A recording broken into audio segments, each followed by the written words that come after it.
leksiyanın teması Kırgız elinin 19. kılımdın ortasından 20. kılımdın başına çeyinki madaniyatı. Bul tema boyunca leksiyabız 2 bölümden turat. Birinci bölümünde Kırgız elinin oğuzeki çıkarmaçılığının önügüşü jana жазуу madaniyatının avalı жөнүндө айтабыз. Объективдүү жана субъективдүү себептерге байланыштуу 20 кылымга чейин Кыргыз элинде жазуу маданиятына караганда оозеки элдик чыгармачылык күчтүү өнүккөн. 19 кылымда Kırgızlar epikalık çıkarmaçılıkты önüktürүү boyunca özünün en büyük dengeyine, apogeyine jetken. Bul birinci gezekte Manas eposunun önügüşünөн görünöt. Düynögө belgilүү okumuştular Çokon Valixanov, Radlov jana başkalar Manas eposu bul epostu yaratkan Kırgız elinin tarihın, asker önörün, filosofiyasın, etnografiyasın, tilin, psikologiyasın, eldik bilimin, ruhani madaniyatın, sosyaldık turmuşun, erkindik üçün, güreşün, okup үйрөнүүдөгү ең bağlı bulak деп basa belirleşken. Tarihta Geldibek, Tınıbek, Balık Oğuz, Nazar, Öngdü, Zalkar, Manasçılar ötkön.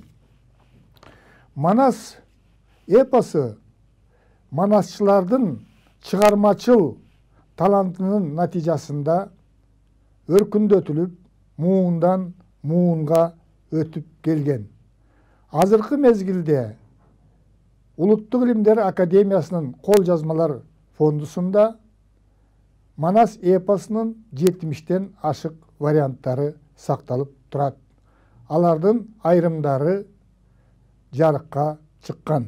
Эпостун улуу манасчы Сагынбай Орозбак уулу менен Саякбай Карала уулунан жазылып алынган варианттары Manas eposunun tуу çokusu katarında eseptiret.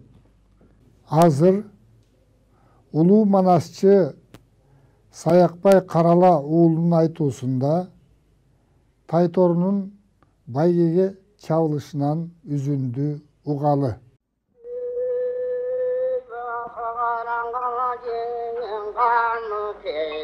Köngülü yaman bölünü Oşonlu gözünün yaşı tövülü Kazgaldak denen kaynan kuş Kayrılmay uçkan taladan Korkup turar Oşak ardından kana çıkkan öven bazam Ağaranğı ürkeler Cinemine bollate Artan alta taytoru Adamay bünyemine bollate Oşo gelde cennetin Göğül bölünüp Gözümün yaşı tövülüp Karanlıktan hayran göz Kamçı boyu yaş getir Önüne mündü hayran göz Cininden bölük bölük yaş getir Kayranlığına dölgünde Kakırdan kalgan sandine Abı göğü şaltaram Geçen çıkar tenne bölgünde Arılayları da yökünü Mayla gelgen emez bir Geldim çiğnim büyüğüne Belgenin dündürmüşsün Bir yere tiyete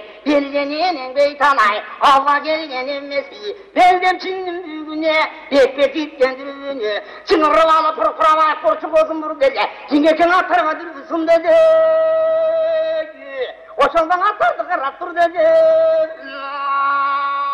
Kaprağı rasa gözlemiydim ben Harravattan taytoru Hayda kendi bildim ben Gözümün canlıda Birinin türlüm ölmürdü Hatanandından başar Hakta kaldığına bakın Hatana vereceğim annene Ak insanlar gelgende 60 kat ol dene Uşu yıl soyunu 66 yıl dene Binne var tep Gündüz alıp karasa Karkananın kalasa Görüngende göründüm Görünmese gök bunlar Göz kumanda bölüngen Toca olgan urtukta Tomur ayagan tumsukta Gezen çekirgin yolunda Oşanda belli yatar kaytara Kaçarın altını Senden altına sağlığından Ağzımı şahsi kaytırın yemin aydan Tüksüzü bölsün bölsengey Çirkinçiminde öyle candan Hakanatın gözüne yemin alçığına Vaydaş getsin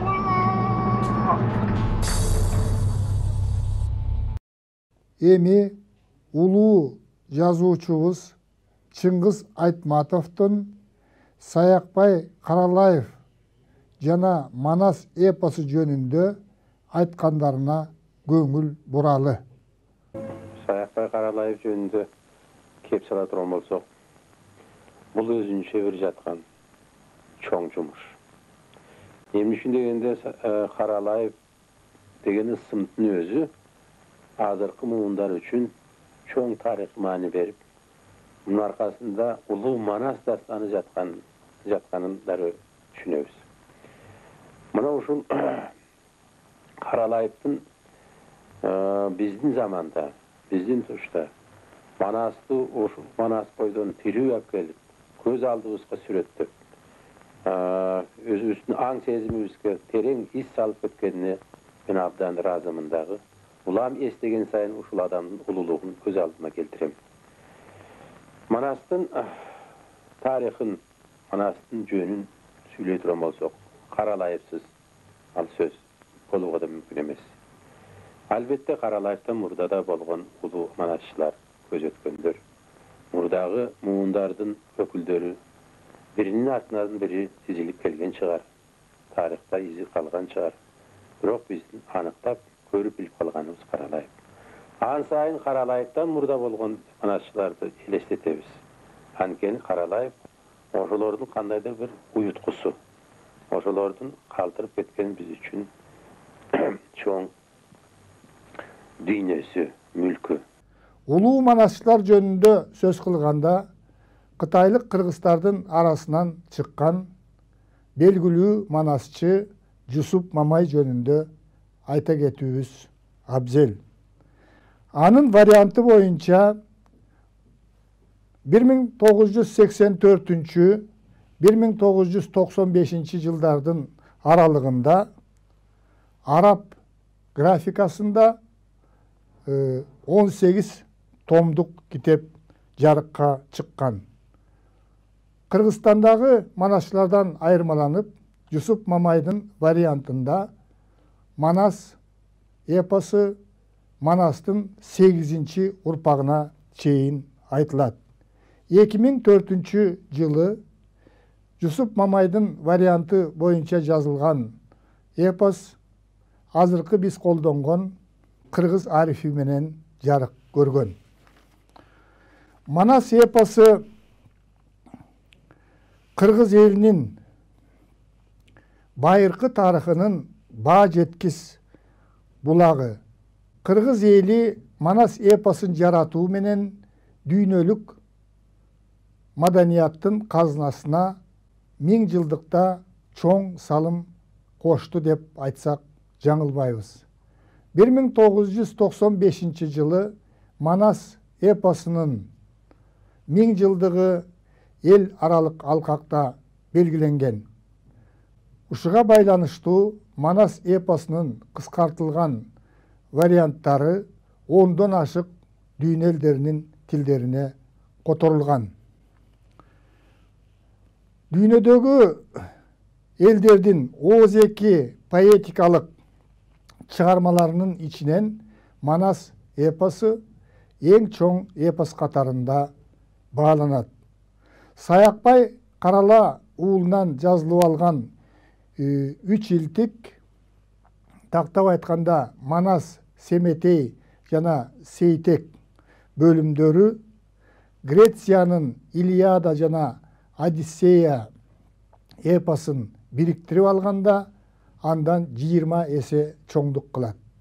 Көп жылдар бою индустардын Махабхарата жана Рамаяна деген эпосу эң чоң эпос катарында бааланып келген.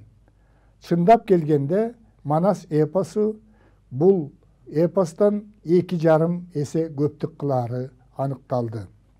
Фарсы тилинде жазылган перистердин Шахнамеси Манас эпосунан 5 эсеге астык кылат. Улуу манасчы Сагынбай Орозбак уулу 1867-1930 жылдары жашап өткөн. Анын айтуусу боюнча 180 000 ырсабы жазылып алынган. Ал көркөмдүгү боюнча эпостун азыркы кездеги варианттарын ичинен эң мыктысы катарында бааланат.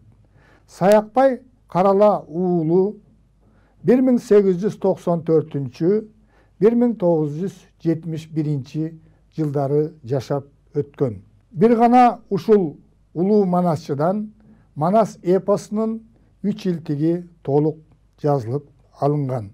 Окумуштуулардын жана Манас таануучулардын, күйөрмандардын аракетинин натыйжасында Мамбет Чокморов аттуу манасчыдан 200 000 сап ыр, Жакшылык Сыдыковтан 198 000 ырсабы, Молдовасан Мусулманкуловтан 103 000 ырсабы, Шапак Рысмендиевтен 81 000 ырсабы, Тоголок Молдодон 77 000 ырсабы, Багыш Сазановтан 21 000 ырсабы, Жаңыбай Кожековтан 86 000 ырсабы жазылып алтын фондуга өткөрүлгөн.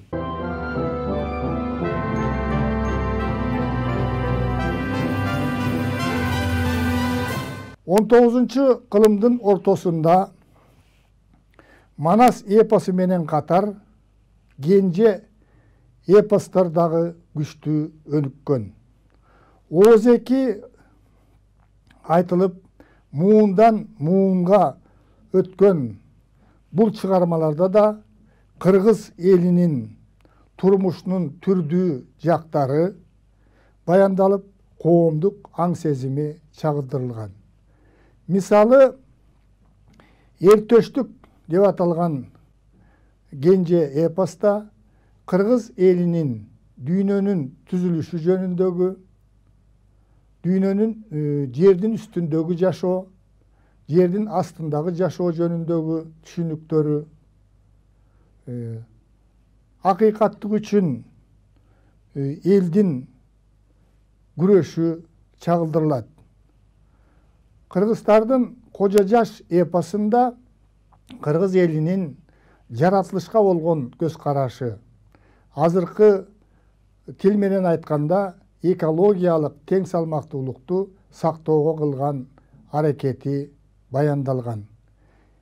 Жаратылыштан керектүү нерселерди гана алуу керек. Эгерде ашыкча алса, жаратылыш адамдарды жазалайт деген улуу идея ушул Кожо Жаш эпосунда камтылган. Кенже эпостордун ичинен Курманбек, Жаныш Байыш, Эр Табылды, Эр Солтоной аттуу эпостор кыргыз элинин көз карандысыздык, эркиндик үчүн, адилеттүүлүк үчүн күрөшүн чагылдырат. Жаңыл Мырза аттуу дастан аялдардын коомдогу ролу, алардын намысынын өлүмдөн да бийик тура тургандыгы жөнүндө баяндаган эпос. Олжобай менен Кишимжан аттуу эпос жаштардын ортосундагы сүйүү, адилетсиздикке каршы күрөшүү, сүйүүнү даңазалоо маселелерине арналган. 19 кылымда кыргыз элинде акындык өнөр өркүндөп өскөн. Элдик акындар ошол мезгилдеги коомдук турмушту терең чагылдырууга, келечекте кандай өнүгүүлөр, өзгөрүүлөр болоорун баамдап билүүгө багытталган. Алардын ичинен өзгөчө Калыгул бай уулунун эмгектери жогору бааланат. Бул адам 1785-1855 жылдары жашап өткөн. Улуу манасчы Сагынбай Калыгул кыргыз акындарынын атасы деп баа берген. Азыркы мезгилде Калыгулдун сөзү, акыр заман, терме санат ырлары, ысык көл жөнүндө айткандары аттуу чыгармалары жыйнактарга кирип мектептерде окутулууда. Экинчи белгилүү элдик ойчул акын Арстанбек Буйлаш уулу. Бул 1824-1876 жылдары жашап өткөн. Анын Тар заман деген терең философиялык эмгеги азыркы мезгилде жарык көрүп элге таанымал. Акындык өнөрдөн тышкары Арстанбек комуз өнөрүндагы өркүндөткөндүгү менен белгилүү. Маалыматтар боюнча Арстанбек 500-төн ашык күүлөрдү так черткен, алардын көбүн өзү жараткан. Өзүнүн чыгармаларын ооз-эки түрдө айткан ойчул акындардан тышкары өздөрүнүн чыгармаларын кагаз бетине түшүргөн акындар дагы болгон. Алардын биринчи сабында Молдо Нияз турат. Ал 1823-1896 жылдары жашап өткөн.